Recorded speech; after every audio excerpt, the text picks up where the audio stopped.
evening, everyone. It is your girl, Marcy Thomas, back with you for, can you believe it? It is the end of 2024, and this is going to be our last BGC Book Club offering of the year. So thank you. Thank you to everyone who's been watching us for the year. And those of you who are just joining us for the first time, it has indeed been a pleasure to be with you throughout all of 2024. And trust and believe this year is ending out strong, and 2025 is going to be even better. So for those of you who are joining for the first time, again, my name is Marcy Thomas, founder of Brown Girl Collective and the BGC Book Club, where we are strongly committed to sharing books that are by, for, and about us. And tonight's guest is a very special guest that we actually connected over a year ago, but I'm like, she has a new book out, and I made sure that I reached back out so we can get together. So I'm so excited to have author Janay Harden, who is a licensed clinical social worker known as the storytelling therapist. She's a millennial therapist who is licensed in New Jersey, who has over 10 years of experience of working in the mental health field with children, families, and schools. Her multifaceted approach encompasses individual counseling, transformative group therapy sessions, and engaging mental health workshops. Beyond her impactful work as a therapist, she has unlocked the power of storytelling as a therapeutic tool.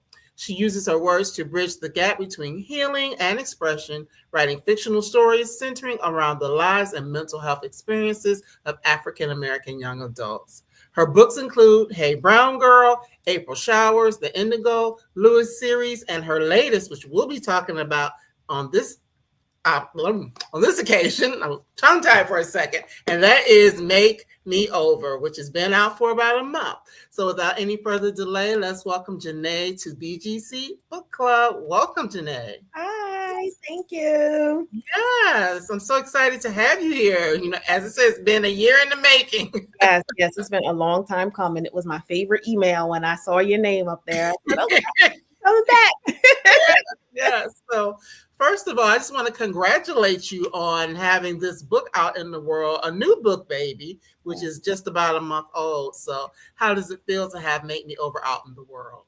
Yeah, it feels good. This is book number 6. And, with every book, I'm always reflective of just the process.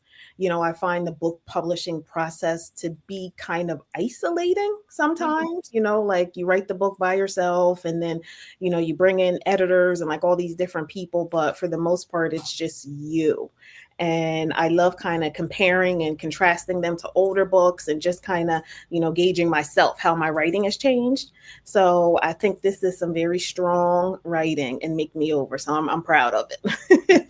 I told you before we came on, I really enjoyed the book, and we're going to get into some of the concepts and some of the themes of the book. So if you're watching us for the first time, just know we're not going to give you spoilers, but we are going to give you. I'll try. I'll be talking. Yeah.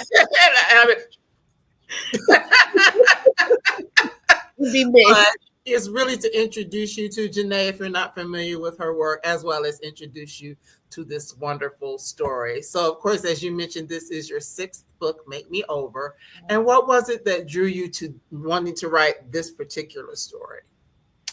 So my favorite, it sounds strange, but my favorite movie is Waiting to Exhale. Why? That's strange. It is, yep. Even since I was a kid, that was my favorite movie. And I remember the part in the movie where, Ike and Tina, they're, singing and she's going, make me over.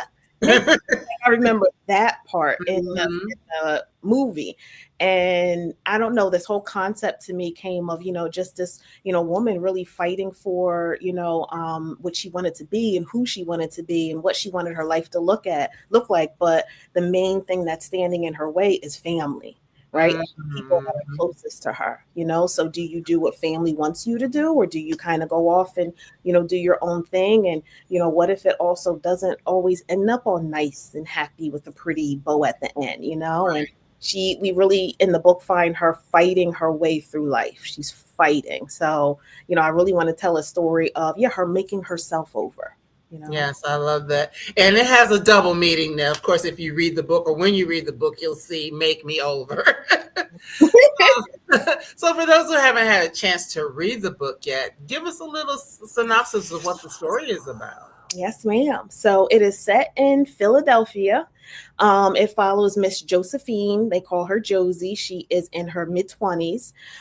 She lives with her dad and her boyfriend. And dad is very, very mean. He's a very stern guy. He talks to her real crazy sometimes. And, she's very aware of this. She's very aware that, he's not a very nice person. And throughout the book, we come to find out why. And we also learned that her mother died with her when she was in childbirth. When she was pregnant with her, she passed away. So she kind of carries this burden of, I'm what's left over after, my mom passes away and dad didn't even really want kids, but now he has me. So we really watch her kind of go through life with very little, parental help. And so she just makes all these mistakes after mistakes after mistakes. So it really goes through her figuring out how makeup, this is the one thing she does right in her life, or she thinks it's the one thing she does right in her life. She does well is makeup. So we watch her make that a career for herself. As her stern dad is kind of like, makeup, you crazy, go get a real job. What are you doing? And she, is really like, no, like I'm going to do this. I'm going to follow my dreams. I love that. I love that. And Karen was saying, I was wondering if that's where you got the title from. Yes. Yes, I love that because we talked about this a little bit before. A lot of other things can inform our art or our writing or whatever the case may be. So I love that you have that. But this story resonated with me. I mean, this young lady is 25 years old. And as I said to you, Janay, she could be my daughter for sure. But I still learned a lot of things just watching her experience and seeing the things that she went through, navigating career, and figuring out, is there a purpose for my life? Do I have a purpose for my life? Yeah. Now, people who didn't necessarily understand what she was doing. Yeah. And we see grief in this story because even though, her mother passed away when she, at the beginning of her life, there's still a level of grief of what you never had. So there are a lot of different things that are picked up throughout this story. Yeah, absolutely. I think she is throughout her life dealing with a level of grief. I think she's grieving, of course, the mom that she never knew. She's grieving a almost non-existent relationship with dad, and she's also grieving the loss of, someone else, another mother figure in her life who, has some issues going through the book as well. So she's just going through grief in life, and I think I like writing grieving characters. I really try to make them very real. I really try to do that. And that's where I think my therapy side comes in. Yes. Yeah, because I really try. I'll be writing some flawed characters, and I purposely do that because I feel like these are things that real people deal with. People are walking around in a state of grief. And it looks so different for everybody. Some people might make them angry. Some people are sad. Some people are shopping all day long. Some people, right? Like it comes out in so many ways. And, I really wanted to make her a flawed character, but she still had that redemption piece to it. Absolutely. She definitely is redeemed. And to be honest with you, she was flawed, but I never really saw her as, I think sometimes people might think flaw means bad, but that's not the case. I never saw her as like, oh, I don't like her, or she's, even when she made mistakes, it was never like, oh gosh, she's just a terrible person. as we are in life, we are human and we can make mistakes and we don't always get it right. And, and it is what it is, but it doesn't mean that we are terrible people just because we may make a mistake. Yep, absolutely. And so because you are a therapist, I have to ask this question. Of course, it wouldn't be necessarily a client, but when you're writing stories, does your work as a therapist kind of inform the types of stories that you write? It does. It does. And for me, that's the fun part of writing. That's the fun part of creating because I don't take like client stories or like personal stories, but I do think of like, wow, like if you experience this, what are all of the symptoms or the ways it might make someone react? Mhm. You know, Mhm. I do kind of think of it in that manner. So, if someone is experiencing grief, how would that look for them? Right. And Mhm. also, how would it look with someone who only had one parent versus someone with two? Mhm. What if that one parent was a mean guy too? Like, what? So I kind of keep asking those questions. And yeah, I think that's where my therapy side comes out a little bit. And yeah, all of my characters in all of my books, they all have some sort of mental health or, anxiety or like something that they're struggling with, but they're all just redemption pieces too. You know? Right. Right. And I like that in this particular book that you lean into that is because everybody's got something going on. Yes. They all got something going on for sure. The lead characters as well as some of the characters that are, like the supporting cast, so to speak. Everybody has some sort of something going on. But what I found it was what everybody had in the midst of it was something that had to do with family Mhm. and broken relationships within families, Yeah. Yeah. fractured for one reason or another. Yeah, yeah, absolutely. I really try to hone in on that with Josie's boyfriend, Mm-hmm. because his mom moved away and he, was left with this decision as a teenager, do I move away with my mom or do I stay here in the city that I've known? So he chooses to stay. And as a result, it almost like makes him have to become a man. Now he has to grow up. And he himself is making these, little childish mistakes just to survive, just to live, just to have his version of family. Mm-hmm. Also, that's another, piece to it too, is how does everybody define family? And Right. what is the means that they go to get that, to have that, to keep it? Mm-hmm. Mm-hmm. Well, with Josie, of course, she is, the queen of the ball, so to speak.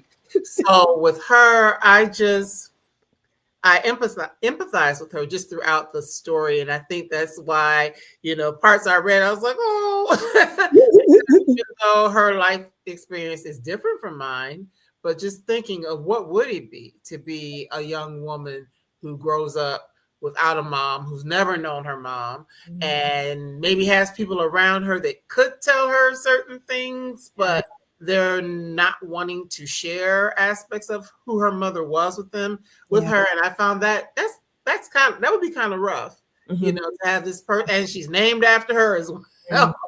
To Yep. have this person that's just like you don't have any idea who she is, and for some reason people don't want to talk about it. Yeah, yeah, and in the book too, Dad's name is Canon, and they call him the Canon. Everything is the Canon, the Canon. And I think he stands in the way a lot of, even her family being able to share those stories with her, them feeling comfortable because he's kept everything so, secret and tight-lipped regarding mom. Mhm. So nobody really even says anything. So she really is left to kind of piece things together herself. Mm-hmm, mm-hmm. And to have gotten to the age of 25, actually, I think she's doing pretty good. Yeah. Yeah.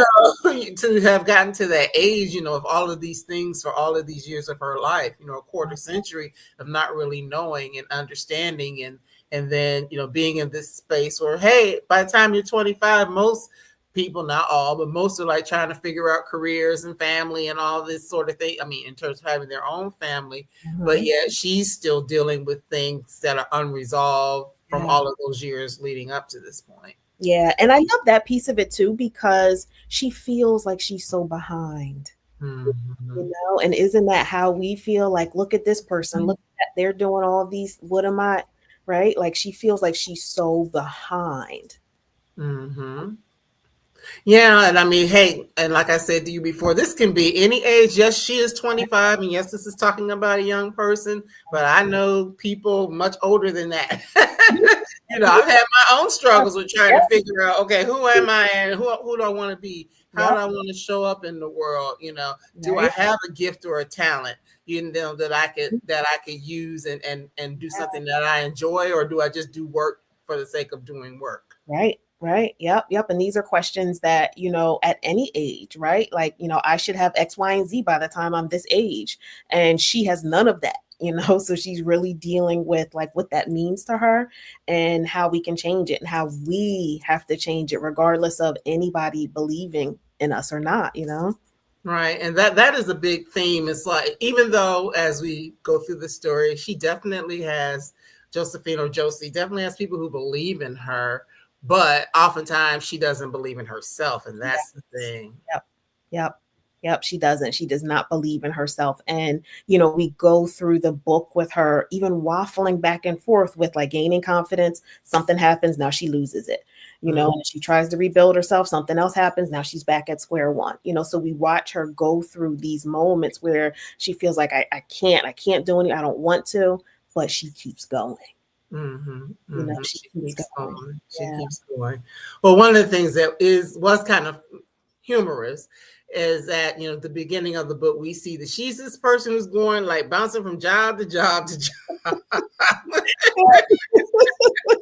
Which it happens.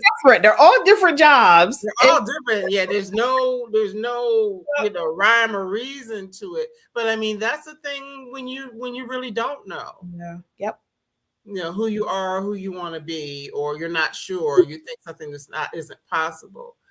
But at the same time she's going through that, she has this father, the Cannon, yep. who has been in one place and worked in this one place pretty much his entire life. So he's coming down on her because she has a different way of doing things. Yeah. He's very strict. He's very, by the book. He's a Capricorn. He's very much. That is funny. He's very much by the book. Worked in one job like all of his life, and he really loves that. That brings him a lot of, like I figured it out. I got me a stable job and I've been here for, X amount of decades, and you need to, do the same. But, she's a creative. She's got fire. She's a dreamer. She really, as we move through the book, we see, she needs love.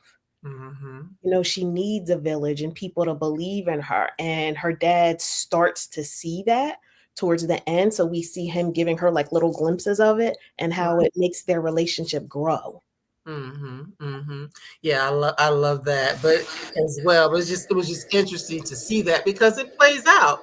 I mean, I'm thinking, I'm just going to guess the same. She's 25. He was probably 50-ish or in and around there. I don't know if they ever said his exact age, but it's just a difference in time as well. Because that person who, grew up and was working in the, 80s and 90s, starting a career, so to speak, a lot of people still did have that mindset of, okay, you just go get a job and you do what you have to do to take care of your family. And it's not about whether you like what you do or you get any joy from what you do. It's just about making sure that you can pay the bills. Yep.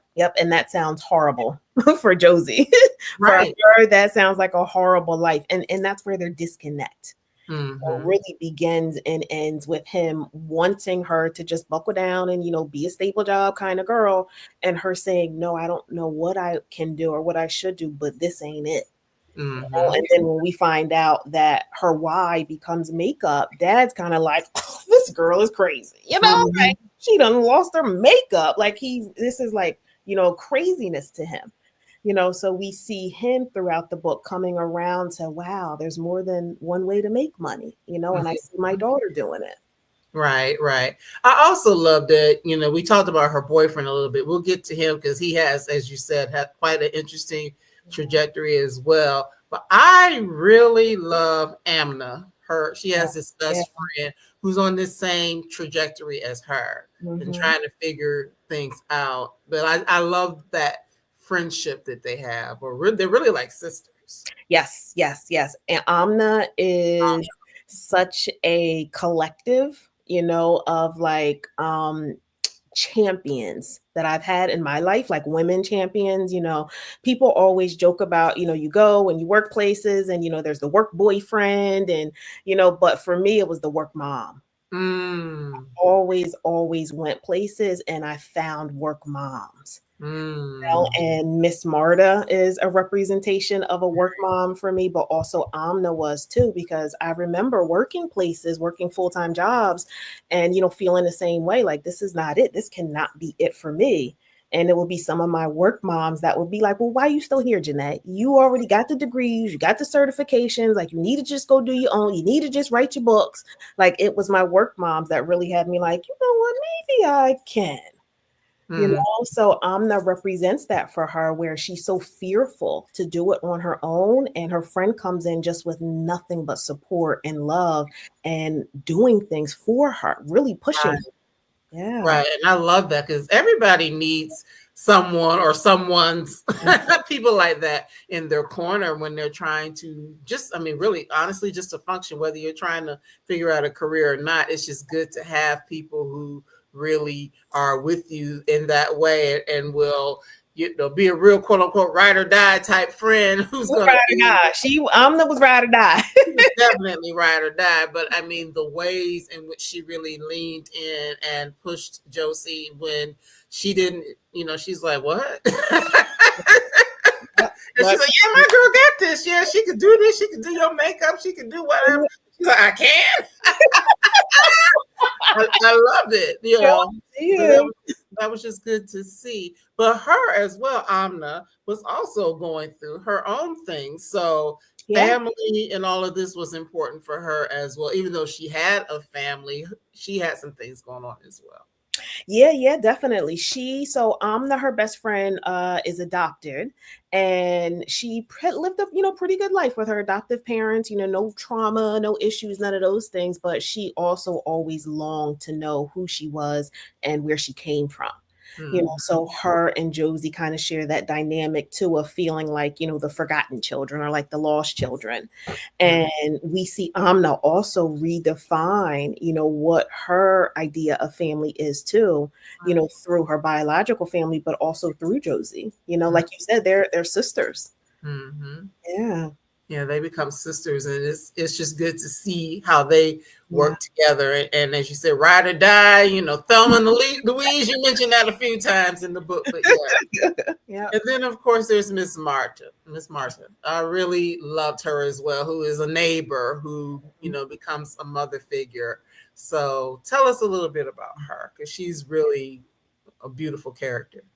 Yeah, Miss Marta, Josie needed her. Josie definitely needed her. Miss Marta is the neighbor, and they live behind each other, but they never met behind each other. They actually met at a market in town.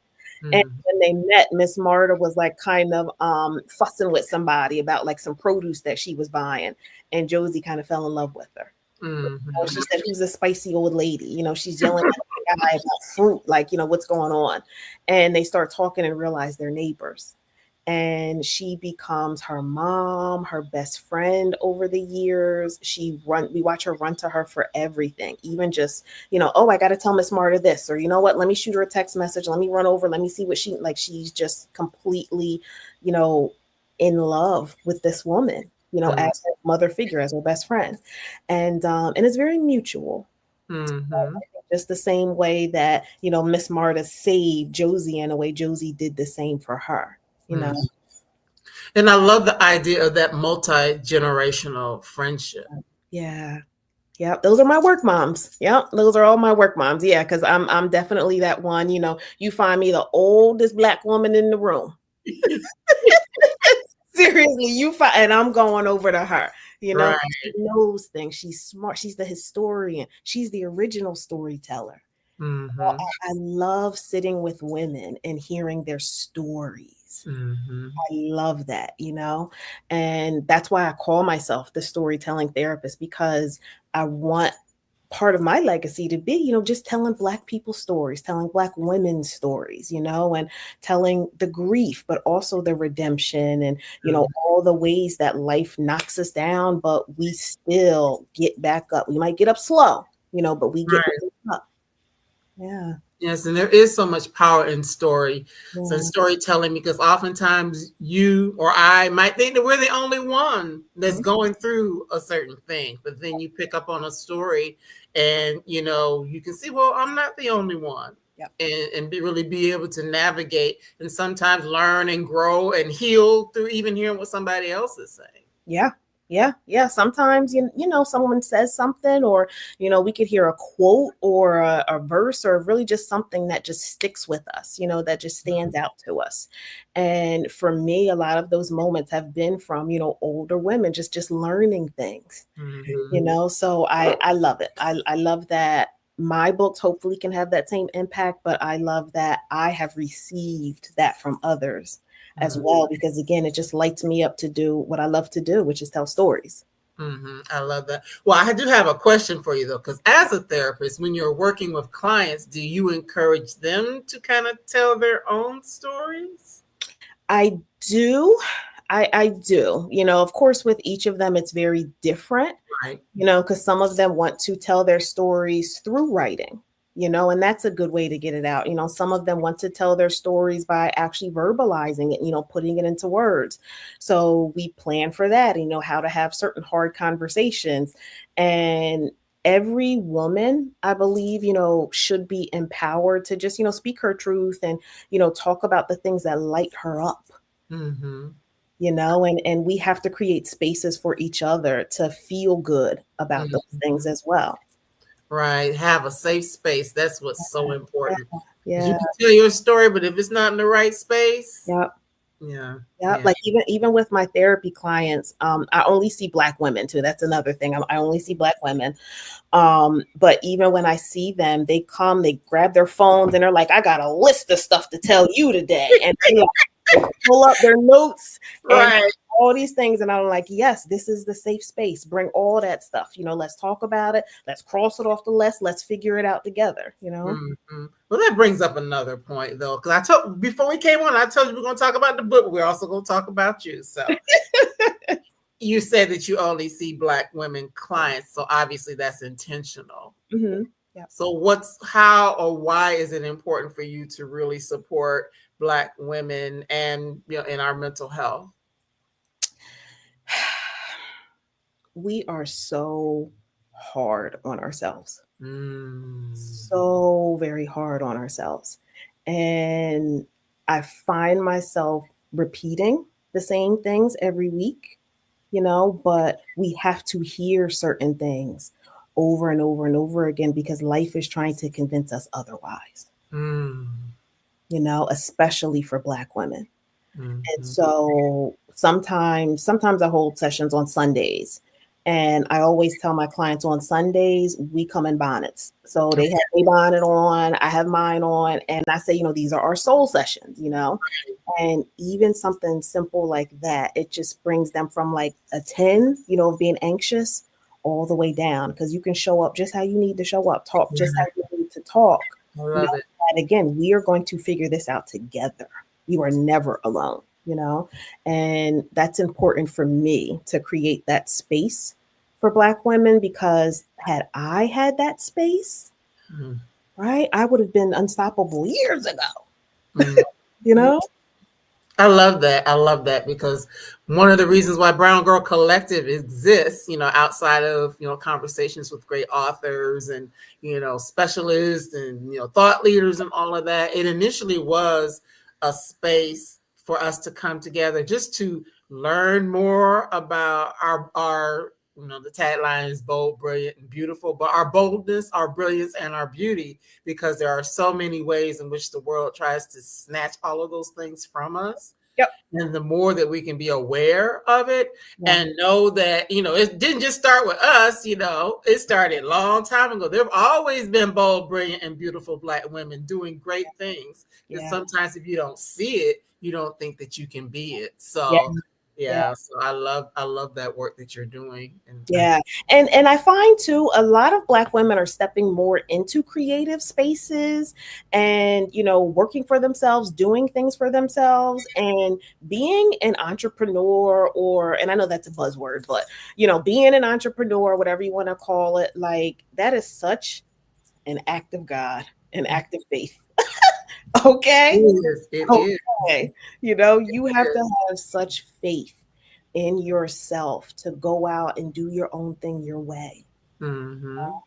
And so I find so many more Black women are doing that. But again, we need to be talking about these things because it's hard. Mm-hmm. It's very hard. hmm And really, back to the story. We knew we'd get back to it. We see that in the book as well, because you've already said that Josie is becoming a makeup artist, and she has options even in doing that. She can go and work for someone, Yeah. in a spa or a salon or whatever, or she can make a decision to work for herself. And of course, you read the book, you'll find out what she ends up doing. But that option is available to Mhm. her, to go either way, and understanding that it might not be easy, that there are certain things that are going to have to be done to Yeah. help her be successful if she does decide to go her own route. So you don't shy Mhm. away from that in the book either. Yeah, yeah. And I wanted to really highlight her, even though she got a new job, in a salon, it was still her getting a job, you know, Right. and that's what she's been taught to do and told to do. So when, that goes south, now we really see, the grief and the, oh my God, what am I going to do here? Mhm. And we've hit those crossroads so many times, in Right. life, and we keep going. And we You keep know? going. We Yeah. keep going. So I want to talk about Alonso. We've talked about him a little bit, Yeah. but he is really he's a hero in a way in the story, because of the relationship that he has with Josie and how he gets involved with her and all those sorts of things. Yeah. But then he's a flawed character as well, because as you mentioned, he's away from his family since the age of 17. He's kind of been on his own, having to figure some things out. And as a young Black man in Philadelphia, Yeah. or any major metropolis, I mean, honestly, really anywhere, there are always lots of choices, and you could go one way or you can go another way, and we Yep. get to see that play out with him. Yeah, Alonso, I I wanted I wanted him to be a little toxic. Just a little bit. Only because not that he's purposely toxic, but again, just the circumstances in his life are like quicksand for him. Mm-hmm. And he knows that he loves Josie, and he knows that, they deserve better and they want better, but the ways in which he goes about it to get it as well leave, them destitute, leave them really, in some bad situations. And Mm-hmm. so I wanted to see her like really love him and be there and support him and be his ride or die, but also say, listen, I'll leave if I have to. Okay. Like I'll always big. I will always shout if I have to, I will. So I wanted to show that dynamic as well, because sometimes, what people have to do to survive, it affects relationships and hard choices. Mm-hmm. It definitely does. It definitely does. Having to decide, like, okay, I really don't like what's going on over there, and what's going on over there could create problems for me and mine. But do I end up on like one of those shows like For My Man? Right, exactly, exactly. What? Yep.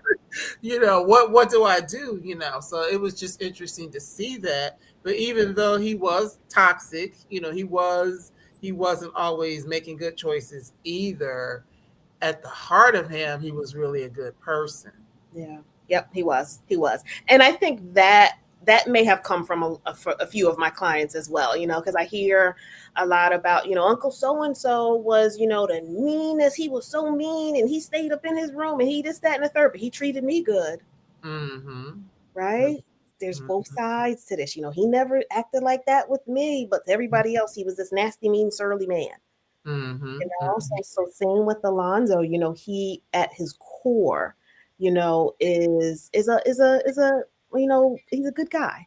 Mm-hmm. But again, the way that his life has played out and his circumstances, he's had to make some tough choices as well that have not left him doing good things. Right, right, right. And of course, last but not least, because these are all like the main folks of the Yeah. book, of course. Well, there's one other one. I'll bring her up in a minute, because she's attached to canon. But we've already talked about canon, the father, or the canon, a little bit, And I see him as a character, Josie's father, as someone who's just really hurting, and he Yeah. just had to learn how to survive.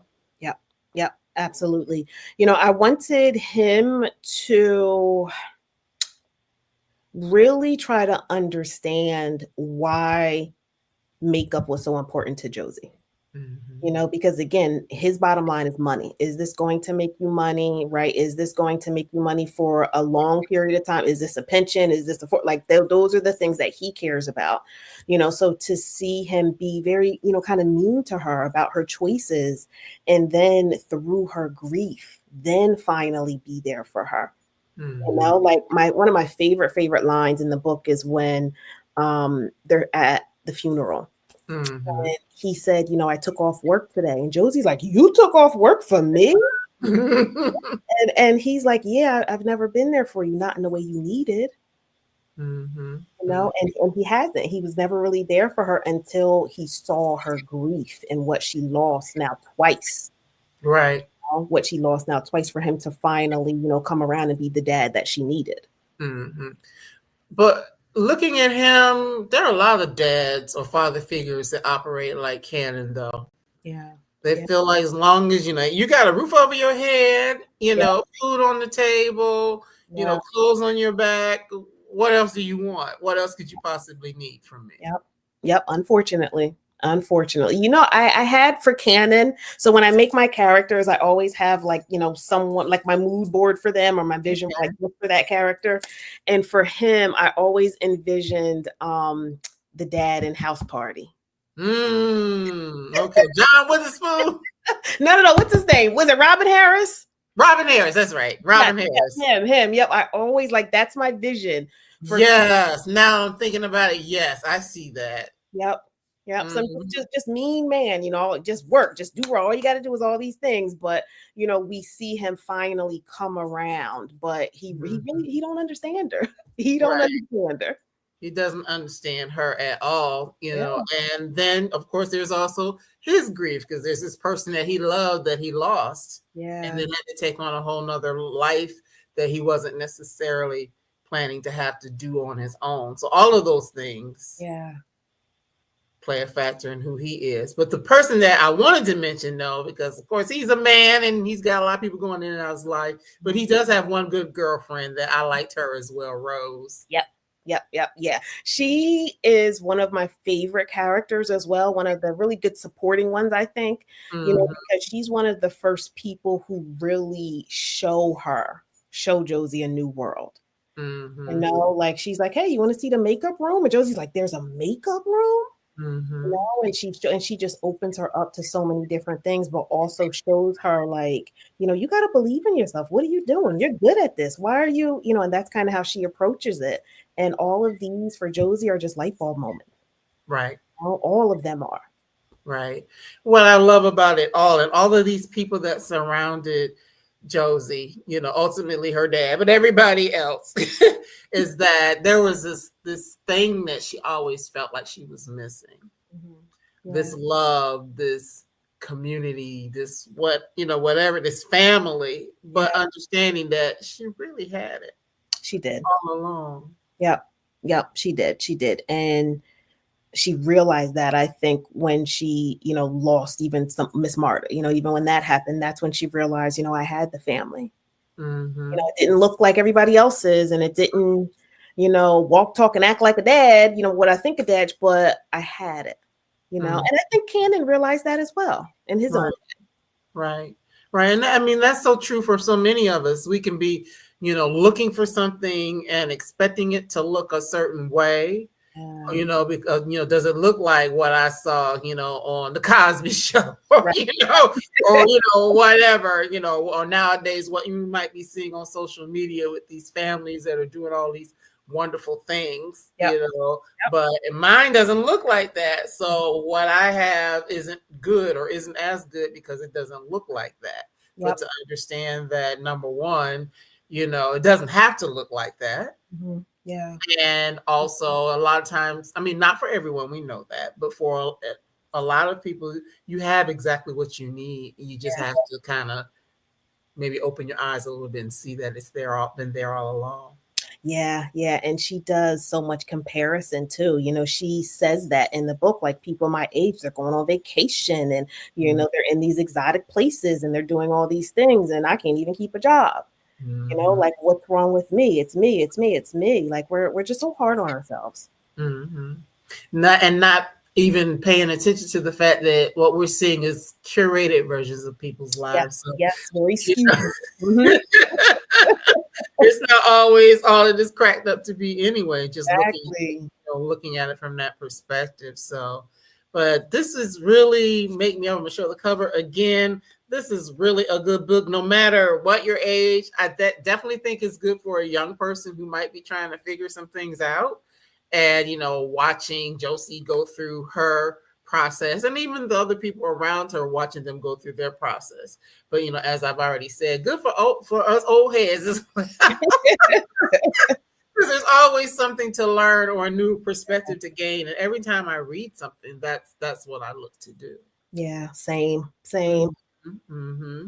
So I know that in this particular book, Josie is, also thinking about purpose when you are dealing with young people, because I'm assuming a lot of the people you have dealt with over your career have been younger people. Yep.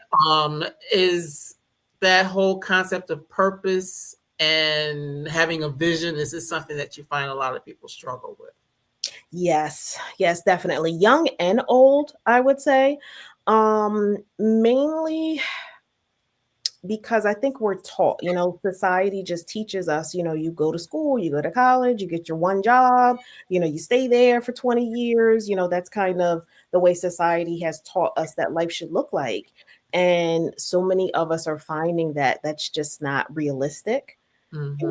And then people are even in, middle age having these, crises, breakdowns, different things. And so much of it is like purpose related. Like, oh my God, what am I supposed to be doing? Is this it? Is this not it? I know it's not it. What do I do now?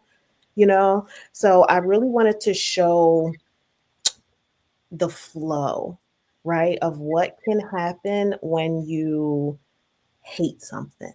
No, you need better. You need to do better, but you don't know what that looks like. But again, you got to start taking them steps for the path to even appear. Mm-hmm. And that's what we find her doing is like tentatively taking little Bambi steps.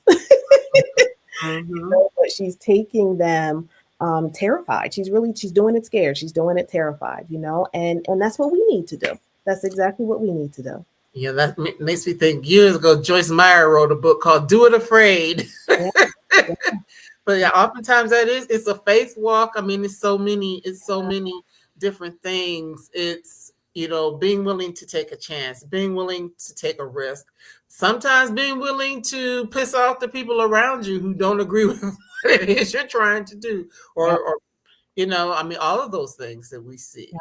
Yeah, we do so much tiptoeing, around other people, their expectations, what they think our life should look like. And I think, it starts with us like being okay with that tiptoeing, thinking like this is us pleasing people and being there and doing, the right thing. But at some point in time, we got to rock our own boat.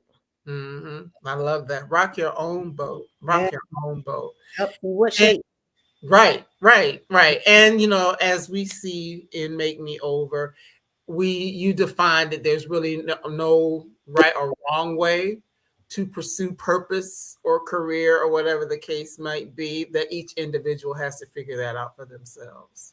Yeah. Everybody's journey, is so different, and everybody is knowledgeable and creative about so many different things. Like I was looking at the book, making me the actual book, and I was like, I wonder if I'll get the edges of it sprayed. I was looking at that, like maybe I'll do like a whole little makeup, like a little glimmer, sort of thing. So I started doing some research, and I found someone who sprays edges, and it's their full-time job. Wow. And like this is her thing. And she even wrote on her website how, I worked at this corporate job, and it was really hard, but I love, making, custom books and covers and different things. So like this is my business, and I'm like, wow, like look at all of the creative things that we can do when we believe in ourselves. And it is a beautiful cover. I'm glad you brought that up, because it looks like a real person. Yeah. I love it. I love it. And Yeah, it the actual the title page on the inside of it. So it was between the current cover and this cover. Yep, it was that's between them. kind of hard to see, but yeah. Yep, and I was going back and forth, and I was like, no, I gotta have that one too. It's just Yeah. beautiful. I gotta have it. Oh yeah, because I mean it draws your attention. Yeah. And I'm very serious about my books. I'm serious about my writing. When I first started writing my very first book, someone really flamed me about the editing. And it was my very first book, and ever since then I have just been just getting better. I'm maniac about the editing, but making sure I improve, making sure I take what I need to take and learn what I need to learn and grow it, because ultimately I am trying to live my best Terry McMillan life. Okay. Okay. People ask me what I'm trying to do. Like, I want to make movies. I want to tell stories about Black women, and I'm trying to live my best Terry McMillan life. So I take my writing and my craft just very serious, very serious. I love that you're doing that because it's so important. Yeah. Because I think that sometimes it is those, what is it, the little foxes that spoil the vine, so to speak. So, if it's not, a quote unquote quality product, it could be the best story, but it might turn some people off because of whatever the case may be. So, being willing to receive that and, and make the adjustments that you need to make along the way, I think that's just so important, excuse me, in doing that. But I do have a question. You talk about the writing in your best Terry McMillan life. Now, of course, you are also a therapist. Yes. As a writer, as a person who's, has dualities in terms of your work, how do you manage like time to write and, craft characters? You were talking about your vision boarding and all these sorts of things. How do you manage being able to see your clients or work with clients and still have time to write these beautiful books that you write? Yeah. So it's very up in the air. I do every book different, every process is different. But what I will say is the writing always comes first. Okay.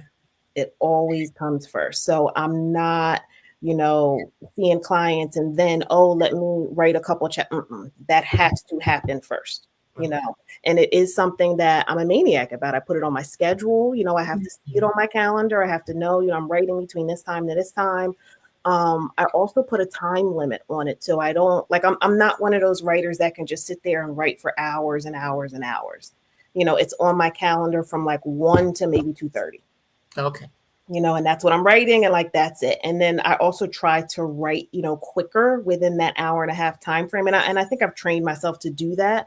But, if I just kind of like let myself leisurely write, like I have to have some sort of like framework to this.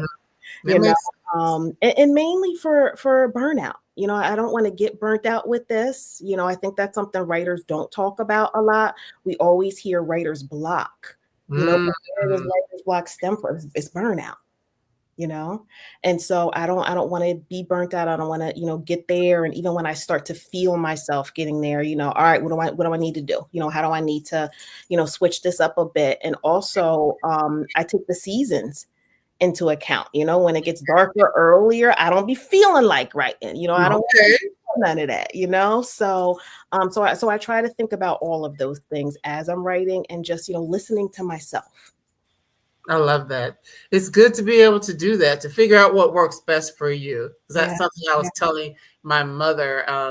As I mentioned to you earlier, I'm on a break right now from my day job, but I've been thinking about when I go back, there's certain things I want to make sure that I'm making time for. And kind of like you said, it's like, okay, I'm going to get up in the morning, and that time is going to be to my stuff.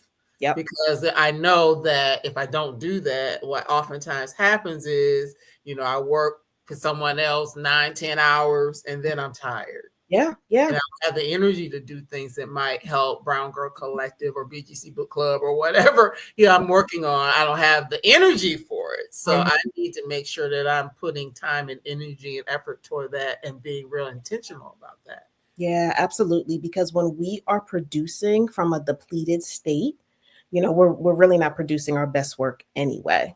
Mm-hmm. You know, like there's some of, you know, there's some other, I was going to say a name, but let me not name them. There's other books that I've read who you can kind of, especially if it's a series or something, you know, you Mm-hmm. can kind of tell like maybe they rushed through this one a little bit, you know, or maybe they needed a little bit more to this story, or, you know, just the mechanics of it, you know, and it leaves me thinking, right, like what was going on at that point in their life, right, Mm-hmm. for the story to now change or morph into what it has. Mm-hmm. So whenever I write, I want to make sure it's coming from, you know, my best creative state. And that can only happen if I'm relaxed and if I'm taking care of myself and if I'm drinking my water and, you know, Mm-hmm. I'm Mind not. your business. Yes, like all those things have to be flowing in order for me to write and live my Terry McMillan life. Right, right. Well, before we came on, we talked about something else that you do that helps you, get into that Zen space and that creative space. And that is something else that you started called Monday Spa Retreats. Yes, yes, yes. Monday Spa Club. Yep. Spa Club, Monday Spa Club there in New Jersey. Tell us a little bit about that. Yes, ma'am. Yeah. So it was actually I went on a spa trip very similar to this one out of Philadelphia. And I was like, "Oh my goodness, I love this. I want to bring this to my community, to my people." And so pretty much, you know, talked to my family about it, told them what I was thinking, and you know, I had always been a lover of the spa anyway. Mm-hmm. And also, I called it Monday Spa Club because when I was working for the man, working in corporate America, whatever you want to call it, you know, whenever people would call out of work, like people typically called out on Fridays, you know, to extend their weekends, but I always called out on Mondays. Okay. And I always felt like, you know, while the rest of the world is rushing and grinding and hustling and, you know, mad because it's Monday again, Mm-hmm. this is my day to reset. Okay. So I would always, you know, use that as my day off. And so when I decided to call it Monday Spa Club, I was like, this is perfect. You know, we're going to do our spa trips on Mondays because I want women to take back that day. Mm-hmm. You know, Mondays, people hate Mondays. You know, it even it gives you just such a negative connotation, you know. So let's take that back and let's do something healing for your body, for your mind, for your spirit, you know. And we basically we go to the spa and it's a bus trip, and included in the ticket is the transportation, it's breakfast, so it's breakfast and lunch on the bus, it's admission into the spa, and we do raffles on the bus. We talk about self care. We just have open dialogue about different ways that we take care of ourselves, you know, at the spa. And it's just so beautiful to watch women come together and be excited about being able to look out the window and not have to drive. Right, right. When you mentioned it, I was like, "Ooh, I love that," because oftentimes people don't do things because the work of pulling it together just Yeah, seems difficult. So I yeah, love the fact that you have, come up with a space for people to go. This is how we're going to get there.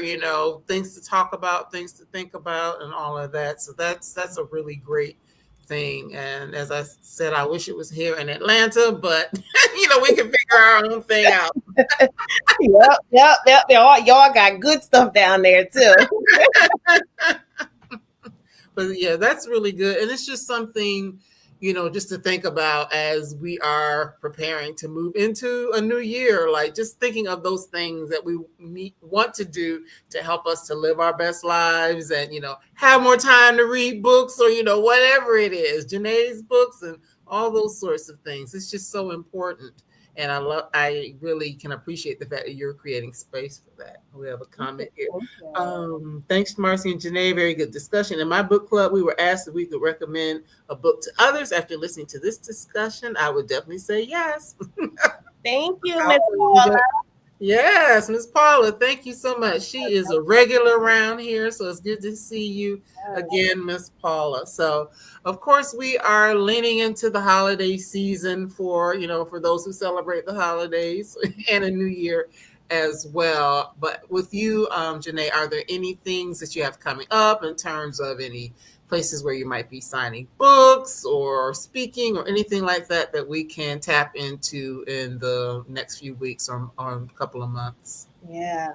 So on my website is naywrites.com. It's www.naywrites.com. I keep it pretty updated with my events and all the different signings and places that I'll be at. So everything is listed on there for 2025 and part of 2026. Oh, Um, yeah, part, yeah. I'm trying to get my Terry McMillan life going. So girl. Always. I got to be at the places, Six. But Goodness. yes. But yeah, so it has all of my events and stuff. But for me personally, I've been telling my therapy clients, and I'm really trying to live this myself. This is slow down December. Mm-hmm. This is slow down December, you know. So this is not the time to be doing anything new, or you know what I mean, all of that stuff that kind of keeps us in a state of fight or flight.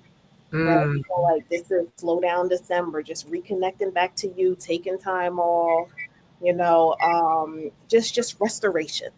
This is Mm. this is restoration time, So I would love for people to buy Make Me Over and restore themselves with it by reading it, Yeah. this December. And it's just such a special book to me about someone following their dreams. And I just think it's something that we can all resonate with. So yes. Mm-hmm.